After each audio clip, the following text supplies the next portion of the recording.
හොඳයි. අයෝවන් ආදරණීය දේවදේ සියලු දෙනාට සුබම සුබ උදැසනක් වේවා කියලා ප්‍රාර්ථනා කරනවා මගේ රටට දුල පුතාලා හැමෝටම.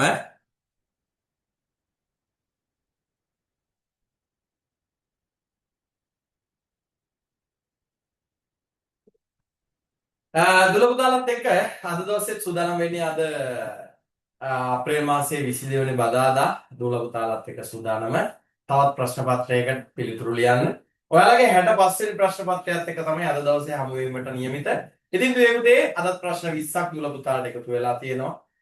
සරල ප්‍රශ්න ඒ වගේම ටිකක් අමාරු ප්‍රශ්න කියන දෙකම කලලනේ තමයි ප්‍රශ්න පත්‍රය නිර්මාණය වෙලා තියෙන්නේ. එහෙනම් අපි වැඩි කතා බහ නැතුව අපි ප්‍රශ්න පත්‍රය වෙනදා වගේම පන්තියේදී ලියමු. ලියලා ඉවර වෙලා දුල පුතාලත් එක්ක සාකච්ඡා කරමු. එහෙනම් ලියන්න ආරම්භ කරන්න. කටුවැඩ කොළ ළඟට ගන්න. අනිවාර්යයෙන් කටුවැඩ කොළේ ගණන් හදන්න. ගණන් කියවද්දී ගණන් ලොකුයි වගේ නම් කොටස් වලට කඩාගෙන ඉරි ගහගෙන කොටස් වලට වෙන් කරගෙන දුවේ පුතේ යටින් ඉරි ඇඳගෙන හො කමක් නැහැ. ප්‍රශ්නය හරියට කියවන්න තේරුම් ගන්න නිවැරදි පිළිතුර යටින් ඉරක් අඳින්න. එහෙනම් ආරම්භ කරමු. ප්‍රශ්න 20ක් ඉක්මනින් ලියනවා. පේපර් ළඟ තියෙන දුල පුතාලට පේපර් එකේම ලියන්න පුළුවන්. පේපර් එක ළඟ නැත්නම් දුල පුතාලට පුළුවන් ස්ක්‍රීන් එක දිහා බලන්න. ස්ක්‍රීන් එකේ එක ප්‍රශ්නයකට දුල පුතාලට විහිළුවක තරම් කාලයක් තමයි ලැබෙන්නේ. ඒ කාලය තුල ලියන්න හැකියාව තියෙනවා. එහෙනම් අපි ආරම්භ කරනවා අපේ ප්‍රශ්න පත්‍රයට පිළිතුරු ලිවීම. ලියාගෙන යද්දි මොනවා හරි ගැටලුවක් තියෙනවා නම් නැවත මතක් කරනවා. Zoom chat එකට මැසේජ් එකක් එවන්න දුවේ පුතේ. එතකොට ඊට අදාළ විසඳුම් මම ලබා දෙන්න.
හරි මං හිතන්නේ අවසානයේදී නේද?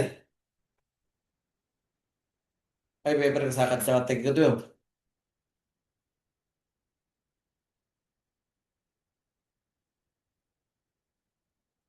15 වෙනි ප්‍රශ්නේ කියලා තියෙනවා යෙතුම් නොවේ අලංකාරය ඒක ගැටලුවක් තියෙනවා.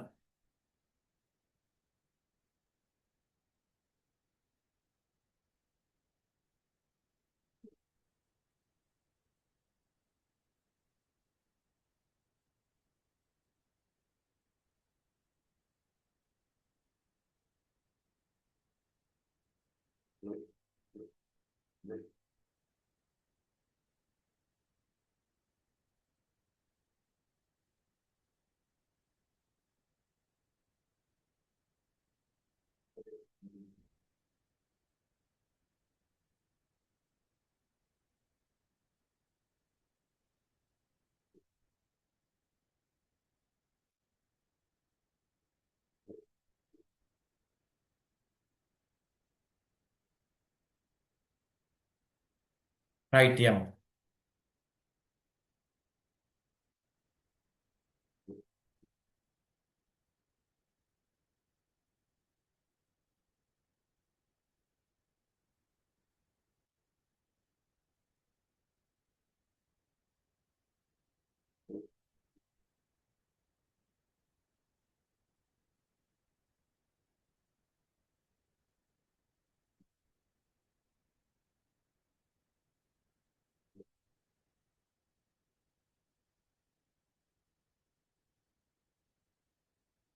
අපි යනවා අපේ පළවෙනි ප්‍රශ්නෙට.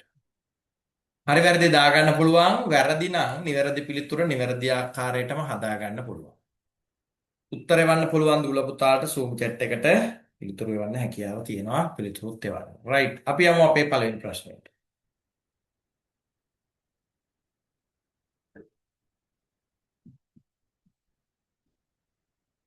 බලන්න අංක 1. සමජතුලස්ත්‍රාකාර කම්බිරාමුවක පරිමිතිය කියලා කියන්නේ වටේ දිග සෙන්ටිමීටර් 40යි. ඒක දිගාරිනවලු. එතකොට දිගෑරියත් 40ම තමයි. සෙන්ටිමීටර් 3 හා 2 වන ඍජුකෝණාශ්‍රාකාර දිග 3යි පළල 2යි වන ඍජුකෝණාශ්‍රාකාර රාමු කීයක් හදන්න පුළුවන්ද කියලා අහන්නේ. මෙන්න ඔය කියන සමජතුලස්ත්‍රය ඕකේ වටේ දිග 40යි. හදන්නේ ඍජුකෝණාශ්‍ර 3යි 2යි. එහෙනම් මේ පැත්තත් 3යි මේ පැත්තත් 2යි.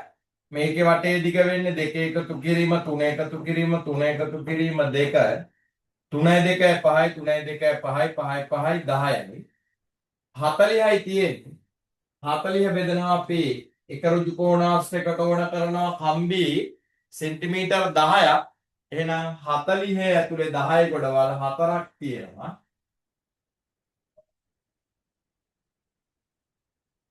පිළිතුරේ අපි යනවා දුවේ පුතේ දෙවන ප්‍රශ්නේ. එක්තරා මාසයක සිකුරාදා සෙනසුරාදා ඉරිදා දින 5 බැගින් තියෙනවා. එහෙනම් පළවෙනිදා ඒ මාසේ සිකුරාදා, දෙවනිදා සෙනසුරාදා, තුන්වෙනිදා ඉරිදා.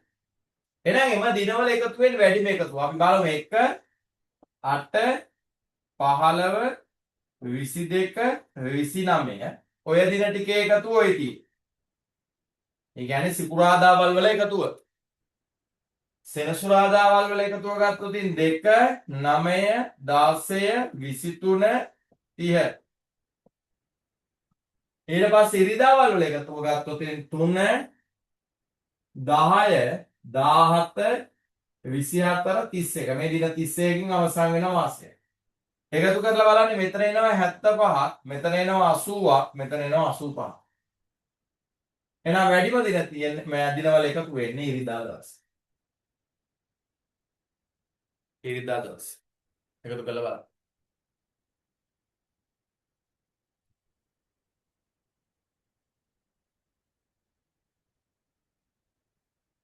මේ බලන පුතා ප්‍රශ්න ඔක්කොටම වගේ උත්තර කරලා තියෙනවා නෑ 9ට උත්තර 10. ඒවට ගමන්. හොඳයි අපි යනවා ඊළඟ අවස්ථාවට. රූප අතරින් සම්මිතික රේඛා 4ක් පමණක් තියෙන්නේ. මේක සම්මිතික රේඛා තියෙන එකයි 2යි 3යි 4යි. මේකේ සම්මිතික රේඛා 2යි. මේකේ සම්මිතික රේඛා 1යි. උත්තරේ මේ තියෙන්නේ සම්මිතික රේඛා 4ක් තියෙන්නේ මගේ දුවේ පුතේ. සමචතුරස්‍රය. සමචතුරස්‍රයක එකයි.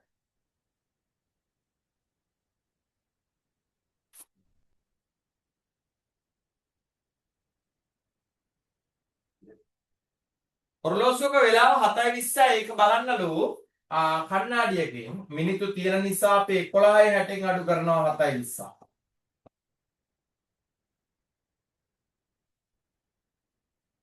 4:40යි පිළිතුරු අංක 2. ඔක තමයි ඔක හදන්න පුළුවන් ලේසිම විදිහ.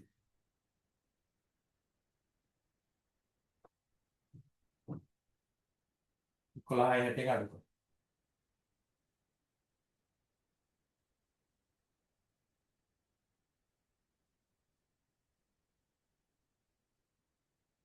අපි යනවා ඊළඟ ප්‍රශ්නයට.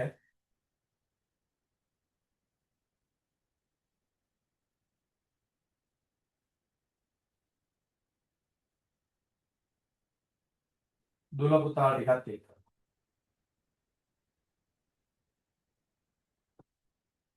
බලන්න ඊළඟ ප්‍රශ්න.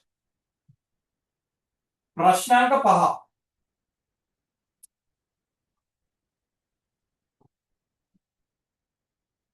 ඍජුකෝණාශ්‍රාකාර රූපයක මුළු වර්ගඵලය 80යිලු. එය සමාන කොටස් 10කට බෙදලා ඉන් කොටස් දෙකක් අඳුරු කරලා තියෙනවා. අපිට ඕකේ වර්ගඵලය කියන එක අවශ්‍ය නැහැ.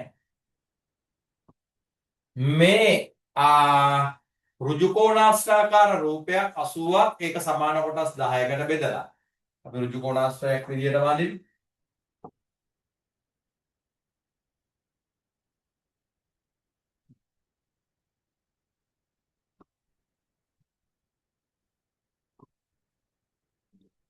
සමාන කොටස් 10කට බෙදලා මේකෙන් කොටස් දෙකක් අඳුරු කරලා තියෙනවා. 10න් 2යි.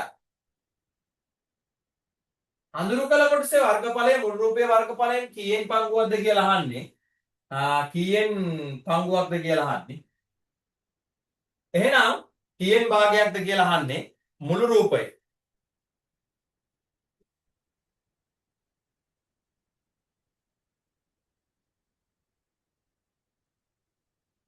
බලන්න 10න් 2 අපි බෙදනවා මේක නෑ මේ ගානට එන එක.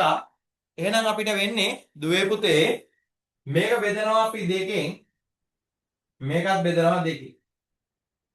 එහෙනම් 5න් 1යි පිළිතුර වෙන්නේ දෙවැනි එක. පිළිතුර වෙන්නේ දෙවැනි එක. අපි යමු ඊළඟ ප්‍රශ්නයට.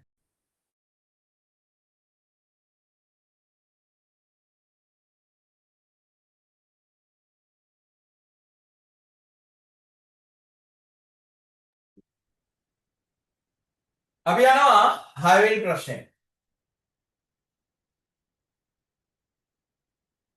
ළමුන් 5 දෙනෙකු සහභාගී වූ දිවීමේ තරගයකින් නිමල්ට පෙර කමල් තරගය අවසන් කළා. මෙන්න නිමල් ඉන්න. නිමල්ට ඉස්සෙල්ලා කමල් තරගය අවසන් කළා. සුනිල්ට පෙර කමල් ආවලු. හැබැයි පළවෙනිය නෙවෙයි. සුනිල්ටත් පෙර කමල් ආවලු. හැබැයි පළවෙනිය නෙවෙයි. මෙන්න සුනිල් ගව් මෙතන. සුනිල්ටත් ඉස්සෙල්ලා කමල් ආවලු. හැබැයි පළවෙනිය නෙවෙයි. තරගයේ අවසානයේට පැමිණියේ නිමල් නෙවෙයිලු. එහෙනම් තරගයේ අවසානයේට නිමල් නෙවෙයිලු ආවේ. පහත ප්‍රකාශ හතරින් සත්‍ය වන්නේ කුමක්ද කියලා අහනවා. කමල් තරගයේ දෙවනියාවේ නිමල් තරගයේ හතරවෙනියා නොවේ. පළවෙනියා සුනිල්ලි. නමුත් 5 දෙනෙක් ඉන්න අපිට 3 දෙනෙක් ගැන විතරයි විස්තර දීලා තියෙන්නේ. එතකොට පළවෙනිය සුනිල් වෙන්නේ නැහැ කොහොම වුණත්. ඒක අපිට අයින් කරන්න පුළුවන්. සත්‍ය ප්‍රකාශයයි යහන්නේ. කමල් තරගයේ දෙවනියාවේ නිමල් තරගයේ හතරවෙනියා නොවේ.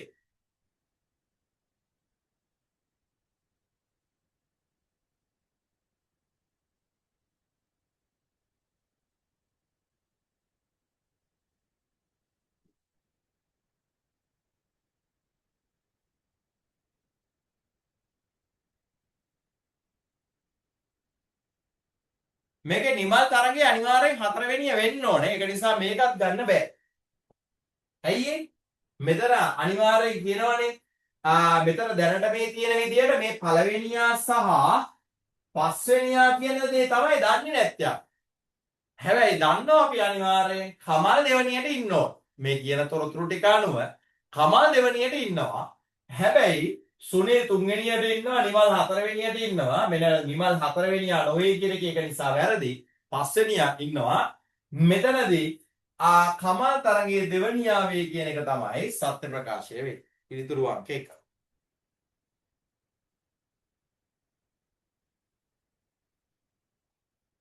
සඳුදා වියදම් කළ මුදලට වඩා 200ක් අඩුවෙන් අඟහරුවාදා මෙන්න සඳුදා මෙන්න අඟහරුවාදා මෙන්න බදා අඟහරුවාදාට වඩා 400ක් අඩුවෙන් බදාදා බදදා වියදම් කරේ 1000යි එහෙනම් අඟහරුවාදා ඔය අඟහරුවාදාට වඩා 400ක් අඩුවෙන් තමයි බදා එහෙනම් ඒ 400 විතරට එකතු කර 1400යි අඟහරුවා. සඳුදා වියදම් කළ මුදලට වඩා 200ක් අඩුවෙන් අඟහරුවාද තියෙන්නේ. එහෙනම් 1400ට ඒ 200 එකතු කරමු. 1600. 1600ට වඩා 200ක් අඩු වෙන්න ඕන මෙදා වේදම් කරනවා. ඊට වඩා 400ක් අඩුවෙන් බදාද වේදම් කරනවා. දින 3ේදීද වේදම් කළ මුළු මුදල කොපමණද කියලා අහනවා. අපි එකතු කරලා බලමු. 1600 1400 1000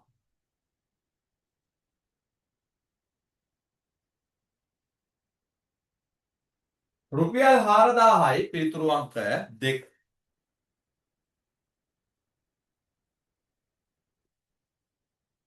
බලමු අපි 8 වෙනි ප්‍රශ්නයට ගිහින් මම කිව්වා මේව හදාගන්න මාත් එක්කම සීනි කිලෝග්‍රෑම් 3යි ග්‍රෑම් 500යි 250 එක. මේක ලේසි. Kilogram 3යි gram 500. කිලෝග්‍රෑම් එකක් නිර්මාණය වෙන්නේ ග්‍රෑම් 250 වනම් 4කි. එහෙනම් කිලෝග්‍රෑම් 3ක් ඇතුලේ 4 වරක් 3 12ක් තියෙනවා. මෙතනක් තියෙනවා 250ව දෙකක් 12යි 2යි ඔක්කොම 14යි. පිළිතුරු අංක 2 14.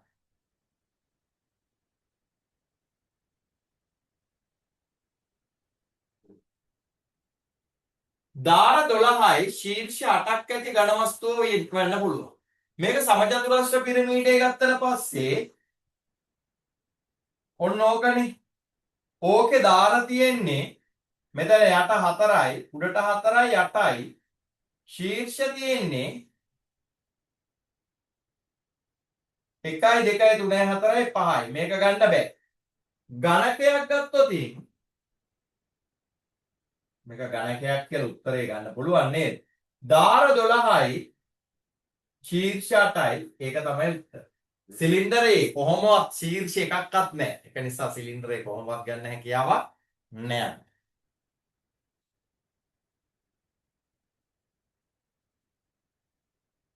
දහය. ඔතන මිනි බස් කියලා කියන්නේ කුඩා බස් රථයක් කියන අදහස X සහ Y නගර දෙක අතර දුර කිලෝමීටර 20යි. X නගරයේ සිට පැයට කිලෝමීටර 4ක වේගයෙන් බස් රථයක්ද Y නගරයේ ඉඳලා අපිට ඔය මිනි කියන වචනේ අයින් කරලා දාන්න. එතකොට වැඩිය හොඳයි. Y නගරයේ සිට පැයට කිලෝමීටර 2ක වේගයෙන් පාපැදියක්ද එකිනෙකා දෙසට ගමන් කරයි. පාපැදිය ගමන් ආරම්භ කර පැය එකකට පසු බස් රථය ගමන් ආරම්භුවේ නම් ඔවුන් දෙදෙනා මුණ ගැසෙන විට පාපැදිය X නගරයේ සිට කොපමණ දුරකින් තිබේද කියලා තමයි අපෙන් අහන්නේ. අපි හොයමු. එතකොට මෙතනදී අපිට කිලෝමීටර් 20ක්ම අඳගන්න පුළුවන් නම් වැඩේ ලේසි. මම අඳිනවා. බිඳුව අපිට තියෙන්නේ එක එකක් තියෙනවනේ නේ. නෑ. පැයට කිලෝමීටර් 2ක වේගයෙන් ගමන් කරනවා කියලා තියෙන්නේ. එහෙනම් අපිට 2 2 වයින් ලියන්න පුළුවන්. බිඳුවේ ඉඳලා පටන් ගන්න. 2 4 6 8 10 12 14 16 18 20 ඔන්න කිලෝමීටර් 20යි මම ওই විදියට ඇදගත්තා.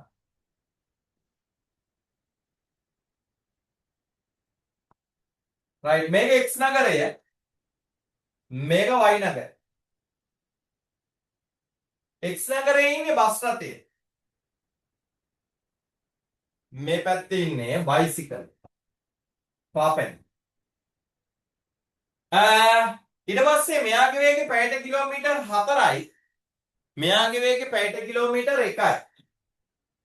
මෙයාගේ වේගය පැයට කිලෝමීටර් 1යි. එතකොට අපෙන් අහනවද වේගතේ බලන්න පාපැදිය ගමන් ආරම්භ කරලා පැයකට පස්සේ තමයි බස් රථය. එහෙනම් පාපැදිය ඔන්න මේ පැත්තේ ඉඳලා පැයකට පස්සේ එන්නේ මෙයාගේ වේගය පැයට කිලෝමීටර් 2යි. පැයට කිලෝමීටර් 2යි. මෙයාගේ වේගය පැයට කිලෝමීටර් 4යි. එතකොට දැන් පාපැදිය ගමන් ආරම්භ කරලා පැයකට පස්සේ තමයි බස් රථය එන්නේ. එහෙනම් දැන් පාපැදිය ගමන් ආරම්භ කරනවා. එයා කිලෝමීටර් 2ක් යනවා. පැයක් ගිහිල්ලා බස් එක එන්නේ නැහැ තාම. ඔන්න දැන් තමයි බස් එක එන්න පටන් ගන්නේ. ඔන්න මෙයා දැන් කිලෝමීටර් 4ක් එද්දී මෙයා ආයි 2ක් එනවා. මෙයා කිලෝමීටර් 4ක් එනවා ආයි මෙයා 2ක්. මෙයා කිලෝමීටර් 4ක් එනවා ආයි මෙයා 2ක්. මෙන්න දෙන්න හමු වෙනවා. අහන්නේ දෙදෙනා මුණ ගැසෙන විට x නගරයේ සිට කොපමණ දුරකින් පාපැදිය තිබේද කියලා අහන්නේ.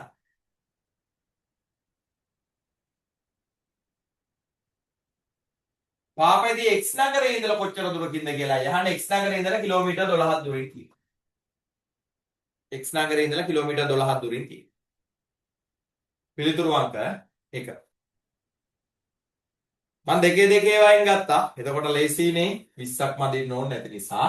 ඒක අතන 4යි 2යි තියෙන නිසා දෙකේ ගුණාකාර වලට ගැලපෙන නිසායි දෙකෙන් දෙකට ගත්තා.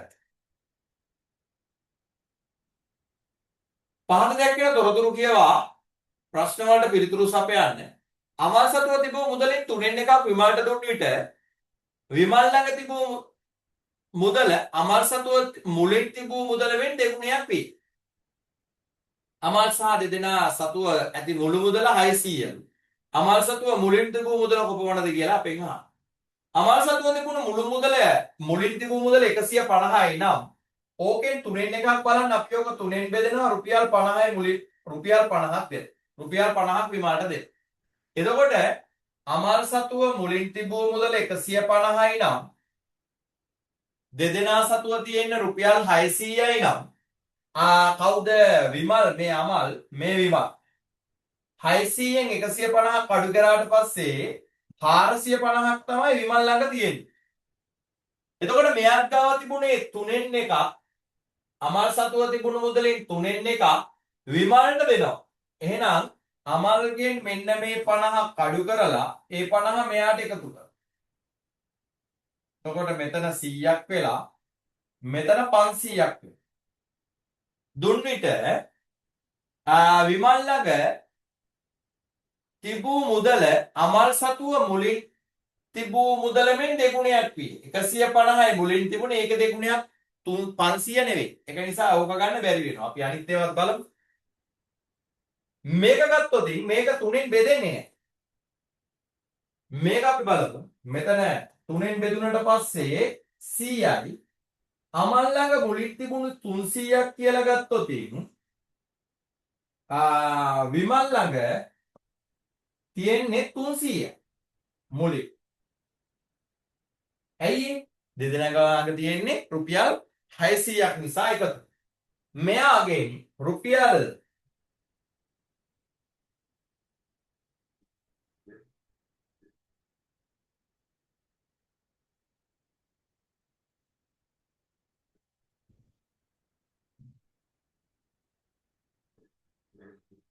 මේක උත්තරයක් නැද්ද?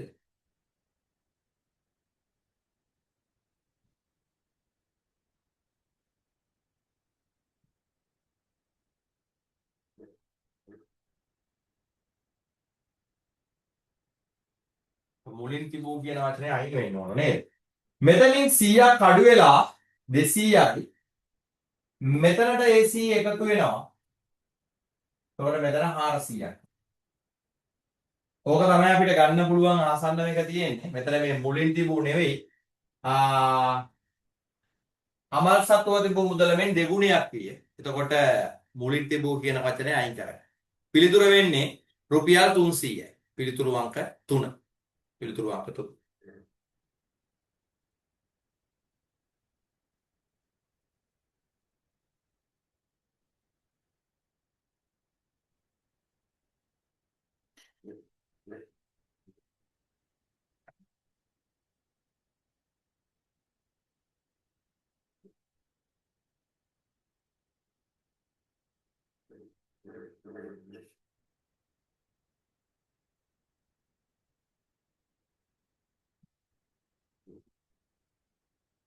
ඒ කලන පුතා පසුව දාලා දෙන එක ගැටලුවක් තියෙනවා කියලා නේ.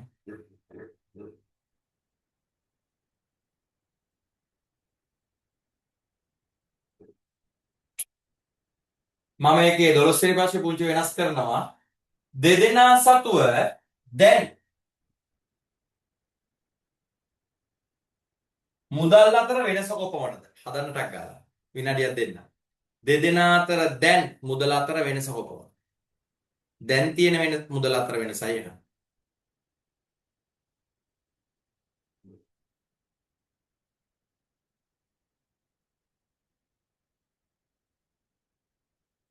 හදන්න පුළුවන් ටක් ගාලා.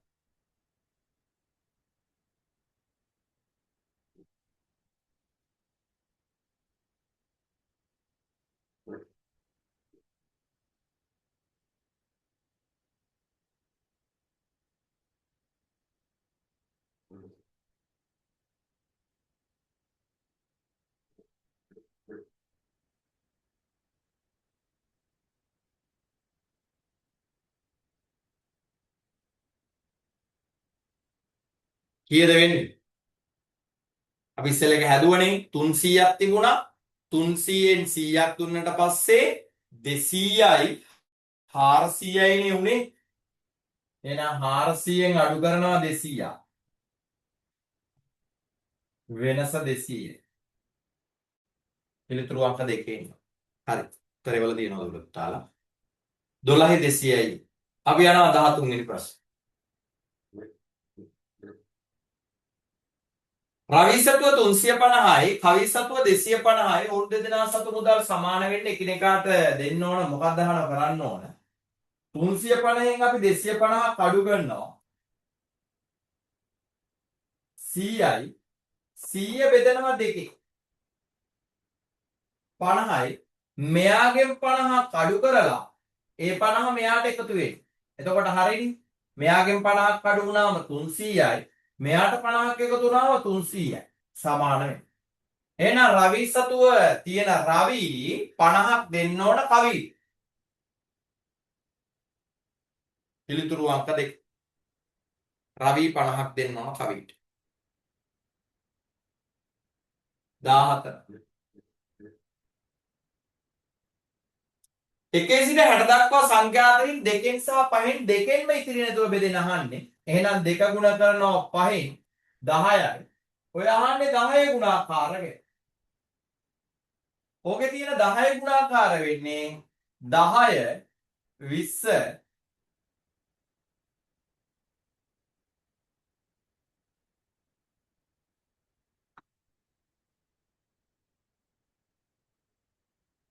මෙතන තෙක් කියලා දාලා හදන්නටක් ගාලා. තෙක් කියලා දාලා හදන්නකෝ විනාඩියක් දෙන්න. අර ඊයේ වගේ තෙක් කියලා දාලා හදන්න මොකක්ද? තෙක් කියලා දාලා හදන්න.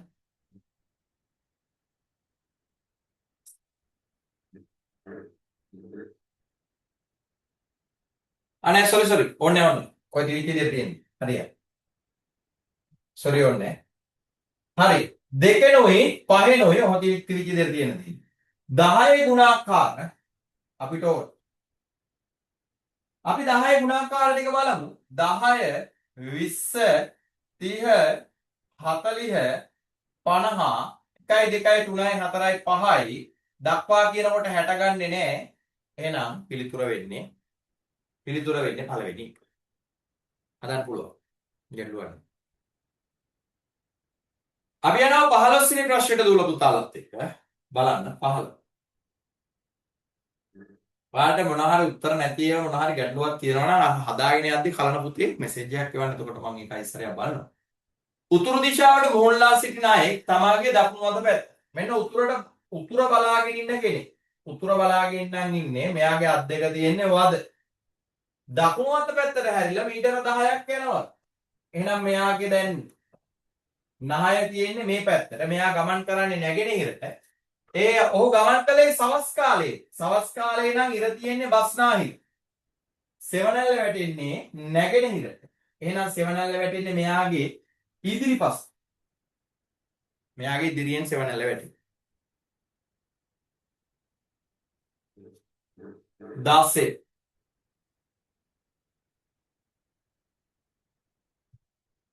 වෘත්තාකාර මේසරෙද්දක වාටිය වටා මුතු ඇල්ලීමට තීරණය කරන ලදී. එක් මුතුවක් දෙපස එක් සුදු මුතුවක් දෙපස රෝස මුතු දෙක බැගින් ඇත.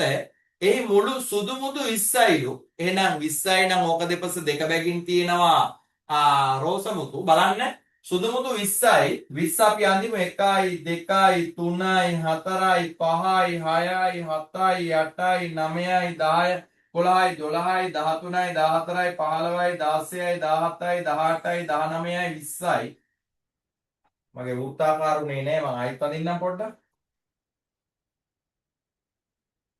මෙන්න 20 1යි 2යි 3යි 4යි 5යි 6යි 7යි 8යි 9යි 10යි 11යි 12යි 13යි 14යි 15යි 16යි 17යි 18යි 19යි 20යි. ඔය සුදු මුදු ටික.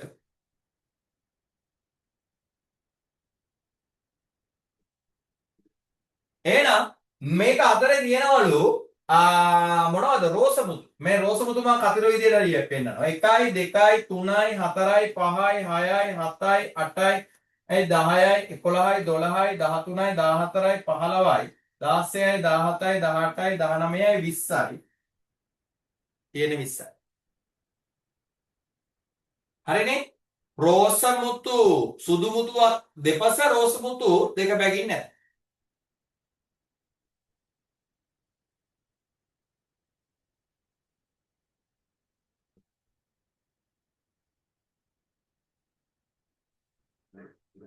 දෙපස රෝස මුතු දෙක බැගින් කියනවා. හරි. 17 රවුම් මේසයක් වටා ළමයි 6 දෙනෙක් වාඩි වෙලා ඉන්නේ. මෙයාට මෙයා මෙයාට මෙයා මෙයාට මෙයා. ළමයි 6 දෙනෙක්. 6 දෙනෙක් වාඩි වෙලා ඉන්නේ පිළිවෙලින්ලු. කවුද ඉන්නේ? කමල්, නිමල්, සුනිල්, අනිල්, විමල්, රුවන්. ඔවුන් වාඩි වෙලා ඉන්නේ පිළිවෙලට. එසේ වාඩි වෙලා සිටින්නේ නිමල් සහ රුවන් ස්ථාන මාරු වෙනවා. නිමල් රුවන් මෙතනට ඇවිල්ලා රුවන් මෙතනට එනවා. කවුද එන්නේ? නිමල් රුවන් මෙතනට එනවා නිමල්. දැන් අපෙන් අහනවා ඒ අනුව නිවැරදි ප්‍රකාශය. කමල්ට මුහුණලා රුවන් ඉන්නවා. කමල්ට මුහුණලා රුවන් නැහැ. සුනිල්ට මුහුණලා නිමල් ඉන්නවලු. සුනිල්ට මුහුණලා නිමල් හරිනේ. මෙන්න සුනිල්ට මුහුණලා නිමල් ඉන්න. අනිල්ට මුහුණලා විමල් වාඩි වෙලා ඉන්නවලු නෑ. අනිල්ට මුහුණලා නෙමෙයි මෙහෙ ඉන්නේ විමල්. පිළිතුරු අංක 2.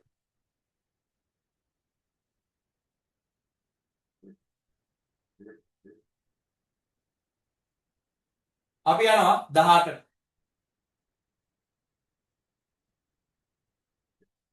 කමල්ගේ හා මාලාගේ දරුවන් දෙදෙනා සුනිල් හා අනිල් වේ. කමල්ගේ මාලගේ දරුවන් දෙන්නෙක් ඉන්නවා. එක්කෙනෙක් සුනිල් අනිත් එක්කෙනා අනිල්. කසුන් හා පබසරා සහෝදර සහෝදරියෝ වෙති. කසුන්ට සහෝදරියන් දෙදෙනෙක් ඇත. එක්කෙනෙක් පබසරා අනිත් එක්කෙනා දන්නේ නෑ අපි. කසුන්ගේ බාප්පා අනිල් වේ. කසුන්ගේ බාප්පා අනිල්. මෙන්න මේ කසුන්ගේ බාප්පා අනිල්. මේ ඉන්නේ සුනිල්. මේ ඉන්නේ අනිල්. එහෙනම් කසුන්ගේ බාප්පා තමයි අනිල් වෙන්නේ. කසුන්ගේ බාප්පා අනිල් නම් මේ ඉන්නේ සුනිල්. මෙයා කසුන්ගේ කවුරු වෙන්න ඕනද? තාත්තා වෙන්න ඕනනේ. අපෙන් අහන්නේ නිවැරදි ප්‍රකාශය. අනිල්ගේ වැඩිමහල් සහෝදරයා සුනිල් වේ. හරිනේ. අනිල්ගේ වැඩිමහල් සහෝදරයා සුනිල් වෙනවා. ඇයි ඒ? මේ ඉන්නේ මල්ලි. මේ ඉන්නේ අයියා. මේ අයියාගේ දරුවෝ දෙන්න තමයි කසුනුයි පබසරයි කියලා කියන්නේ.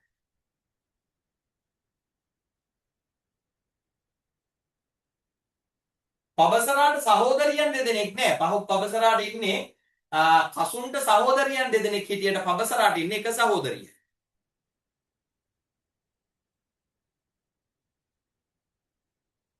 සමාන ප්‍රමාණයේ ලිඳක් කැපීමට මිනිසුන් 6 දෙනෙකුට දින 10ක් ගත වෙනවා. එක මිනිස්සෙක් වැඩ කරොත් 6 වරක් 10 දින 60ක් ගත වෙනවා. වැඩ ආරම්භ කර දින 4ක් ගත වුණාට පස්සේ ඒ කියන්නේ 6 දෙනාම දවස් 4ක් වැඩ කරා. ඒ කියන්නේ මිනිස් දින 24ක් වැඩ කරලා ඉවරයි. මෙතන 10න් 4ක් අඩු වුණාම 6යි. මෙතන තියෙන්නේ 5යි 5න් 2ක් 3යි. තවත් මිනිසුන් දෙදෙනෙක් අලුතෙන් වැඩට සම්බන්ධ වෙනවා. ඉස්සෙල්ලා වැඩ කරේ 6යි දැන් වැඩ කරනවා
ඒකේ ප්‍රශ්නයක් තියෙන පුංචි නේද?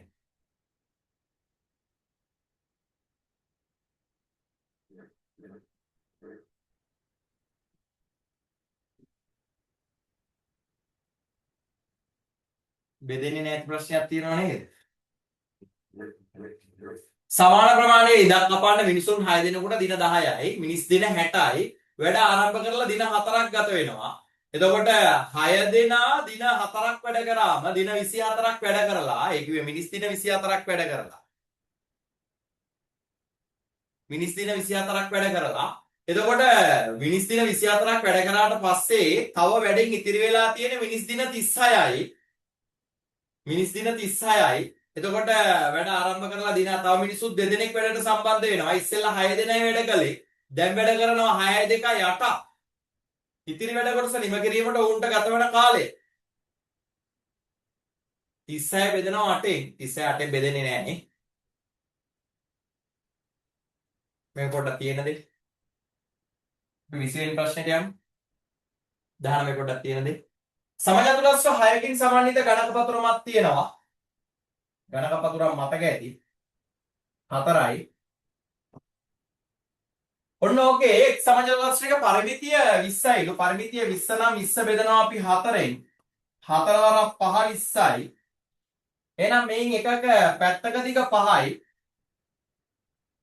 අපෙන් අහන්නේ මේ පතුරමේ වටේදී පහේව කීයක් තියෙනවද? 1යි 2යි 3යි 4යි 5යි 6යි 7යි 8යි 9යි 10යි 11යි 12යි 13යි 14යි 14 ගුණ කරනවා 5. 4 වරක් 5 20 බිඳුව දෙකක් ඉදිරි සෙන්ටිමීටර 70. සෙන්ටිමීටර 70. ඔන්න ඔගේ මේ පුංචි ප්‍රශ්නයක් තියෙනවා 16 වෙනි එක පොඩ්ඩක් බලන්න ඉස්සරයා. මම ඒක ඉස්සරයා බැලුවේ. වෘත්තාකාර මේසය අපි 20 බැගින් ඇල්ලුවනේ. එක් සුදු මුතුවක් දෙපස මම ගත්තේ එක තරු ලකුණයි. නේද? එක කතිර ලකුණක් බැගින් ගත්තේ. කතිර ලකුණු දෙක බැගින් එනවා. ඇයි ඒ? එතකොට ඔක්කොම 40ක් එනවා. දෙක බැගින් තියෙන්නේ. එක බැගින් නෙමෙයි දෙක බැගින් තියෙන්නේ. ඔගේ පිළිතුර වෙන්නේ 40. 19 තියෙන්නේ. රයිට් හරි. ඇති.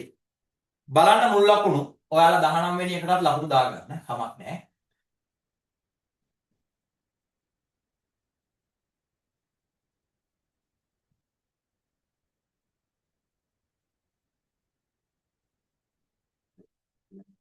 ඕකේ අලුතෙන් සම්බන්ධ වෙනවා කියලා තියෙන්නේ සම්බන්ධ වෙන්න නෙවෙයි ඉවත් වෙන්නයි ඕනේ. කමන්නේ. මේ හරි දුවේ පුතේ ඉවත් වෙන්නයි ඕනේ. ඕකේ. ලකුණු එවලා තියන්න අරකටත් 19 වෙනි එකටත් ලකුණු දාලා ලකුණු එවලා තියන්න සුපුරුදු අංකයට 0.714යි 82යි 92යි 97 අංකයට ලකුණු අදහස් යෝජනා චෝදනා එකතු කරන්න පුළුවන්. හෙට දිනට අදාළ පේපර් එක දූල පුතාලට අද උදෑසන එකතු වෙයි. එහෙනම් දුවේ පුතේ නැවත හමු වෙනවා දූල පුතාලත් එක්ක. අපි 5 ශ්‍රේණිය දූල පුතාලත් එක්ක නැවත හමු වෙන්නේ හෙට උදේ 5 ශ්‍රේණිය 4 ශ්‍රේණිය දෙකේම හිමිදිරි ශිෂ්‍යත්ව පන්තියත් එක්ක ලකුණු එකතු කරලා තියන්න දුවේ පුතේ වැරදුණු ප්‍රශ්න මොනවද කියලා බලන්න නැවත සැරයක් ඒවා නිවැරදි කරන්න අනිවාර්යයෙන්ම මගේ දූල පුතාලා හැමෝම මොනවා හරි දෙයක් තියනවා නම් රෙකෝඩින් එකෙන් නැවත සැරයක් බලන්න. ඔයාලා හැමෝටම මේ මනම් ආයිබෝවන් හැමෝටම තෙරුවන් සරණයි. හැමෝටම සුබම සුබ දවසක් වේවා කියලා ප්‍රාර්ථනා කරනවා.